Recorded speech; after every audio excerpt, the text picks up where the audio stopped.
Ouais, salut à toute la jeunesse africaine. Voilà, cette vidéo, c'est juste pour vous expliquer.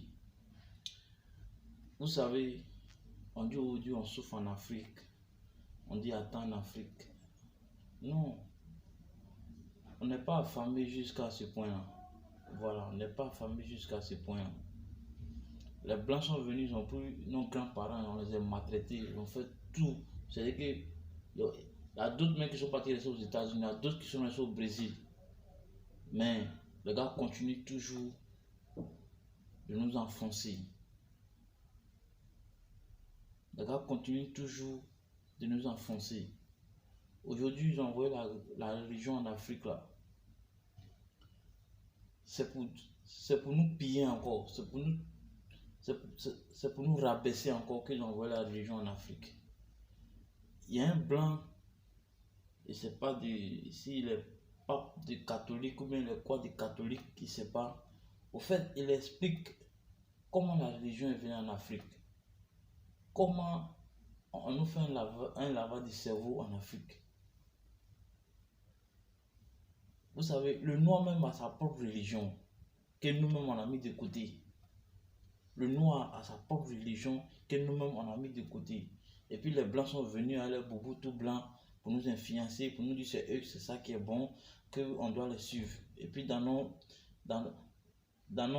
cerveaux, on se dit que c'est ça qui est la vérité, on les suit. Pourtant, les gars nous appauvris, prennent nos biens pour envoyer chez eux et nous prêchent encore la pauvreté, encore que être pauvre, tu vas aller au paradis. C'est ça nous enseignent les églises aujourd'hui. Donc, il va expliquer comment la religion est venue en Afrique. Voilà, pourquoi la religion est venue en Afrique. Il va nous expliquer ça et puis il va nous donner les détails. Donc, écoutez-le. Et sur le plan religieux, il faut que les Africains comprennent que leurs ancêtres qui ont été colonisés, qui ont été torturés, qui ont été massacrés pour les forcer à accepter la colonisation, ont également été torturés, massacrés et maltraités pour changer de religion. Les conversions au christianisme ont été faites par la force et par la violence. Alors, imaginez, et les ancêtres que vous avez, peuple africain, sont toujours vivants sur la planète des Elohim. Et ils vous regardent, et ils voient leurs descendants, vous, s'habiller comme leurs tortureurs. Ils voient leurs descendants aller dans les églises qui ont été mises en place par leurs tortureurs. Ils sont désespérés. Si vous voulez retrouver la vérité qui est le culte de vos ancêtres, débaptisez-vous, apostasiez de la religion des colonisateurs, jetez les vêtements des colonisateurs, retrouvez les vêtements africains, retrouvez la culture africaine, retrouvez les religions d'avant la colonisation.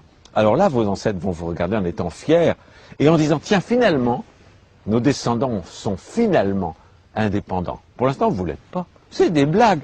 On vous fait croire à l'indépendance. Il y a un drapeau, c'est des pantins, mais qui sont aux ordres des pouvoirs internationaux. Et vous le savez, en prenant un maximum d'argent qu'ils mettent sur des comptes en Suisse. Et en même temps, l'Afrique meurt de faim un peu partout. Le Vatican, s'il est tellement concerné par les pauvres et par la faim en Afrique et ailleurs, mais qui vendent le Vatican, et avec cet argent, il peut donner à manger à tout le monde. Parce que la religion chrétienne dont on vous vante les mérites et avec laquelle on vous a colonisé, a toujours dit la pauvreté c'est beau, n'avoir rien c'est beau. Ok, faites-le vous-même. Que le pape vende tout le Vatican, c'est une ville. Et avec l'argent, il y a de quoi nourrir tous les Africains pendant plus d'un siècle. Non, ils restent dans le luxe, mais dans les églises africaines, on continue de prêcher la pauvreté, l'humilité. Et c'est des blagues, c'est la suite de la colonisation.